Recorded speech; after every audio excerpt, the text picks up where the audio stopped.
Right, ഞാൻ താങ്കളിലേക്ക് വരാം. ശ്രീ നിജേഷ്, എനിക്ക് കോൺഗ്രസിനെ കുറിച്ച് താങ്കളോട് ആവർത്തിച്ച് ചോദിക്കേണ്ടി വരുന്നത് വളരെ നിർണായകമായ തീരുമാനങ്ങൾ കോൺഗ്രസും പ്രതിപക്ഷ പാർട്ടികളുമൊക്കെ കൈക്കൊണ്ടുകൊണ്ടിരിക്കുന്നു എന്നതുകൊണ്ട് തന്നെയാണ്. താങ്കൾ ഈ സൂചിപ്പിച്ചതുപോലെ ഭാരത് ജോഡോ യാത്ര അത് വലിയ വിജയമായിരുന്നുവെന്ന് പൊതുവെ കോൺഗ്രസ് അഭിപ്രായപ്പെടുന്ന സാഹചര്യമുണ്ട്.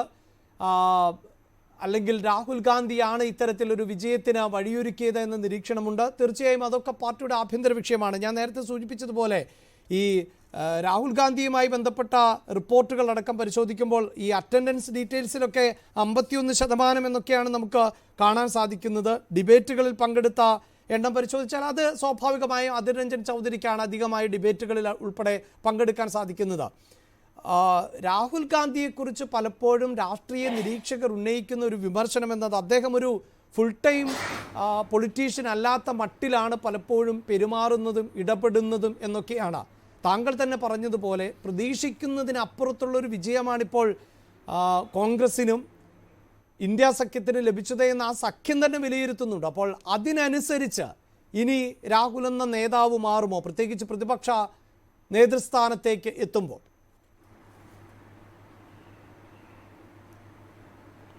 അല്ല, ഒന്ന്, കഴിഞ്ഞ 5 വർഷം ഇന്ത്യ കണ്ട ഏറ്റവും വലിയ പ്രശ്നം അതൊന്ന് മണിപ്പൂരായിരുന്നു. മണിപ്പൂരിലേക്ക് ഓടിയെത്തിയ രാഷ്ട്രീയ നേതാവ് അത് രാഹുൽ ഗാന്ധിയായിരുന്നു. രാഹുൽ ഗാന്ധിയുടെ 2ാം ജോഡോ യാത്ര, ന്യായ് യാത്ര ആരംഭിച്ചത് മണിപ്പൂരിലായിരുന്നു. അവിടെ പോവരുത് എന്ന് ഗവൺമെൻറ് പറഞ്ഞിട്ടും അവിടെ പോയി. അവിടെയുള്ള 2 വിഭാഗങ്ങളെയും കണ്ടു. പ്രധാനമന്ത്രി ഈ നിമിഷം വരെ പോയിട്ടില്ല. എന്ത് റിസൾട്ട് ഉണ്ടായി? അവിടെയുള്ള എല്ലാ വിഭാഗങ്ങളും ഒറ്റക്കെട്ടായി കോൺഗ്രസിൻ്റെ പിറകിൽ അണിനിരന്നതായിട്ട് നമ്മൾ കണ്ടു. അതാണ് രാഷ്ട്രീയ മാറ്റം. കഴിഞ്ഞ തവണ ഉണ്ടായ കഥുവ ഉൾപ്പെടെയുള്ള എല്ലാ പ്രദേശങ്ങളിലും പ്രയാസം അനുഭവിക്കുന്നിടത്തേക്ക് ആദ്യം ഓടിയെത്തിയ രാഷ്ട്രീയ നേതാവ് രാഹുൽ ഗാന്ധിയായിരുന്നു. അതിൻ്റെയൊക്കെ റിസൾട്ടാണ് ഇപ്പോൾ കിട്ടിയിരിക്കുന്നത്. അതിൻ്റെയൊക്കെ ആളുകൾക്ക് വിശ്വാസമുണ്ടായി രാഹുൽ ഗാന്ധിയിൽ. അതുകൊണ്ടാണല്ലോ 2 മത്സരിച്ചിട്ടും 3.5 ലക്ഷത്തിലധികം ഭൂരിപക്ഷത്തിൽ കിട്ടിയത്. നരേന്ദ്രമോദി BJPയുടെ കോട്ട 6 ലക്ഷത്തിനപ്പുറത്തേക്ക് വോട്ട് ടാർഗറ്റ് ചെയ്തെടുത്ത് 1.5 ലക്ഷത്തിലേക്ക് താഴ്ന്നു പോയി. അത് ജനങ്ങളുടെ മാൻഡേറ്റിന്റെ വളരെ കൃത്യമായ സൂചനയല്ലേ? ഞാൻ ശ്രീ ഗോകുലിനോട് പറയുന്നത്, ഞാൻ വേറെ വാഗ്വാദത്തിനൊന്നും പോകുന്നില്ല. ഗോകുൽ സമയം കിട്ടുമ്പോൾ കഴിഞ്ഞ 3 മാസം ഗോകുൽ നേരിട്ട് പങ്കെടുത്ത ചർച്ചകളിൽ താങ്കൾ പറഞ്ഞ കാര്യങ്ങൾ ഒന്ന് വെറുതെ റിവൈൻഡ് ചെയ്ത് കേൾക്കുക. നിങ്ങളുടെ അഹങ്കാരവും നിങ്ങളുടെ അഹന്തയും നിങ്ങളുടെ ഭാഷയും ഒക്കെ ഒന്ന് പഠിക്കുക. അവിടുന്ന് ഇപ്പോൾ നിങ്ങൾ എത്തി നിൽക്കുന്ന ഒരു പൊസിഷനുണ്ട്, ആ പൊസിഷനും ഒന്ന് പഠിക്കുക. ഇന്ത്യ രാജ്യത്തെ ജനങ്ങൾക്ക് കോൺഗ്രസിൽ നേതാവില്ലാത്തത് കൊണ്ടല്ലല്ലോ 3.5 ലക്ഷം വോട്ടുകൾക്ക് ഇങ്ങ് വയനാട്ടിലും അങ്ങ് റായ്ബറേലിയിലും തെരഞ്ഞെടുത്തത്. നേതാവ് ഉള്ളത് കൊണ്ടാണല്ലോ. നിങ്ങളുടെ നേതാവിനെ ഇനി ഇന്ത്യ രാജ്യത്ത് ഏറ്റവും കൂടുതൽ വോട്ടിന് ജയിച്ചതും കോൺഗ്രസ് ആണ്. ആസാമിലാണ് കോൺഗ്രസ് ഏറ്റവും വലിയ 10 ലക്ഷത്തിലധികം വോട്ടുകൾക്ക് ജയിച്ചത്. സ്ഥാനാർത്ഥി തള്ളിപ്പോയ ഇൻഡോറിൽ പോലും ജയിക്കുന്നതിനേക്കാൾ വലിയ ഭൂരിപക്ഷത്തിലാണ് കോൺഗ്രസ് ജയിച്ചിരിക്കുന്നത്. അതുകൊണ്ട് കോൺഗ്രസിന് ആശങ്കയില്ല. ഞങ്ങളെ സംബന്ധിച്ചിടത്തോളം ഇല്ലാതായി പോയെടുത്തുനിന്ന്, തല്ലി തകർത്തെടുത്തുനിന്ന്, ഞങ്ങളെ നേതാക്കന്മാരെ മുഴുവൻ റാഞ്ചി കൊണ്ടുപോയെടുത്തുനിന്ന് പുനർജന്മമാണ് കോൺഗ്രസിനുണ്ടായിരിക്കുന്നത്. ആ കോൺഗ്രസിനെ വെറുതെ ഉണ്ടായതല്ല, അധ്വാനിച്ച് ഉണ്ടാക്കിയതാണ്. രാഷ്ട്രീയ നിരീക്ഷകരൊക്കെ, ഈ ശ്രീ ആനന്ദ് കൊച്ചുകൂടി പോലും പല ചർച്ചകളിലും രാഹുൽ ഗാന്ധിയെ പേടിച്ചോടുന്നവൻ എന്ന് പറഞ്ഞിട്ടുണ്ട്. അവിടെ വെച്ച് ഞങ്ങൾ വിരുദ്ധ അഭിപ്രായം പറഞ്ഞിട്ടുണ്ട്. പേടിച്ചോടിയ ആളല്ല, മുന്നിൽ നിന്ന് നയിച്ച ആളാണ് രാഹുൽ ഗാന്ധി. നിങ്ങൾ നോക്ക്, AICC ആസ്ഥാനത്ത് ഞങ്ങൾ തലേദിവസം പന്തൽ കെട്ടിയിട്ടുണ്ട്. ഞങ്ങൾക്ക് ചക്ക വീണ് മൊയലിനെ കിട്ടിയതല്ല. ഞങ്ങൾ തലേ ദിവസം തന്നെ പന്തലിട്ടുണ്ട്. ഞങ്ങൾ ഈ പറഞ്ഞ 295 എത്തിയിട്ടില്ല എന്ന് സമ്മതിക്കുമ്പോൾ തന്നെ ഞങ്ങൾ ആത്മവിശ്വാസത്തിലായിരുന്നു ഈ തെരഞ്ഞെടുപ്പിനെ നേരിട്ടത്. ഇനി ത്രൂ ഔട്ട് ദ എലക്ഷൻ എവിടെയെങ്കിലും രാഹുൽ ഗാന്ധി മോശമായ ഒരു വാക്ക് ഉപയോഗിച്ചോ? രാജ്യത്തിന്റെ പ്രധാനമന്ത്രി ഉപയോഗിച്ച വാക്കെന്താ? അദ്ദേഹം യുവരാജ് ഗോകുൽ വാജ്പേയിയുടെ കാര്യം പറയുമ്പോൾ, വാജ്പേയി കൊളീഷൻ ഗവൺമെന്റ് കൊണ്ടുപോയ കാര്യം പറയുമ്പോൾ, വാജ്പേയിയുടെ ജീവിതകാലത്ത് പറയാത്ത വാക്കുകളും പ്രവൃത്തിയുമാണ് നരേന്ദ്രമോദി ഇന്നുണ്ടായത്.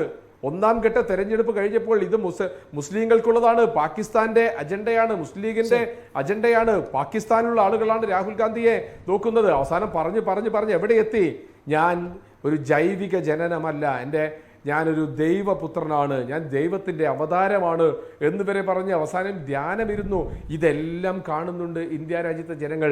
അപ്പോൾ ദൈവത്തിന് 1.5 ലക്ഷം വോട്ടിൻ്റെ ഭൂരിപക്ഷമാണ് കൊടുത്തത്, മനുഷ്യന് 3.5 ലക്ഷത്തിലധികം ഭൂരിപക്ഷമാണ് കൊടുത്തത്. ആ ദൈവവും മനുഷ്യനുമായിട്ടുള്ള പോരാട്ടമാണ് നടക്കുന്നത്. ദൈവത്തിന് ഇനി ഒറ്റ കാര്യം കൂടി ചോദിക്കുന്നു, മോദിക്ക ഗ്യാരണ്ടി, ഇനി നിതീഷ് കുമാറിൻ്റെ ഗ്യാരണ്ടിയും ചന്ദ്രബാബു നായിഡുവിൻ്റെ ഗ്യാരണ്ടിയും ഒക്കെ കൂട്ടിച്ചേർക്കണ്ടേ? മോദിയുടെ ഗ്യാരണ്ടി അംഗീകരിക്കാൻ ഇവർ തയ്യാറാവോ? മോദിയുടെ BJPയുടെ അജണ്ട മുസ്ലിം സംവരണം വേണമെന്ന് വാദിക്കുന്ന ആളാണ് ചന്ദ്രബാബു നായിഡു. മുസ്ലിങ്ങൾക്കൊന്നും കൊടുക്കരുത് എന്ന് പറയുന്ന രാഷ്ട്രീയ പാർട്ടിയാണ് BJP. നിതീഷ് കുമാർ ഒരു ഘട്ടത്തിൽ ജാതി സെൻസസ് ഉൾപ്പെടെയുള്ള വിഷയങ്ങളിൽ നിതീഷ് കുമാറിന്റെ നിലപാടുണ്ട്. അതാണ് BJPയുടെ നിലപാട്. വൈരുദ്ധ്യങ്ങളുണ്ട്. മുന്നണി എന്ന് പറയുമ്പോൾ വൈരുദ്ധ്യങ്ങളുടെ ഒരു മുന്നണിയാണ്. പിന്നെ പിടിച്ചു കൂട്ടിക്കൊണ്ടുവന്ന പിളർത്തിയ ED വെച്ച് എടുത്ത ഏകനാഥ് ഷിൻഡെയുടെ 6 ആളുകൾ അവരെ ഏത് നിമിഷം വേണേ എങ്ങോട്ട് പോകാം. കാരണം എന്താ, ED പറഞ്ഞ് ഭീഷണിപ്പെടുത്തി കൊണ്ടുവന്ന ആളുകളാ. അതുകൊണ്ട് കെട്ടുറപ്പുള്ള മുന്നണി എന്നുള്ളതൊക്കെ BJPയെ സംബന്ധിച്ചിടത്തോളം കെട്ടുകഥയാണ്. പാർലമെന്റിൽ കാണാം. നമ്മൾ ചലഞ്ച് ചെയ്യുന്നു. 10 മണിക്ക് ജയ് ശ്രീറാം വിളികളുമായി മുഖരിതമായ ഇന്ത്യൻ പാർലമെന്റ് എന്ന് മഹാത്മാഗാന്ധിക്ക് ജയ് എന്ന വിളി വരുന്ന പാർലമെന്റാണ് തിരിച്ചു വരാൻ പോകുന്നത്. ഭരണഘടന, ഞാൻ ഒറ്റ കാര്യം കൂടി പറയുന്നു, ഇന്ത്യയുടെ ഭരണഘടന മാറ്റും എന്ന് പറഞ്ഞ BJPക്കാർ 400 സീറ്റ് കിട്ടിയാൽ ഭരണഘടന മാറ്റും എന്ന് പറഞ്ഞു. ആ ഭരണഘടനയുമായിട്ടാണ് രാഹുൽ ഗാന്ധി തെരഞ്ഞെടുപ്പ് പ്രചരണത്തിലുടനീളം പോയത്. അവസാനം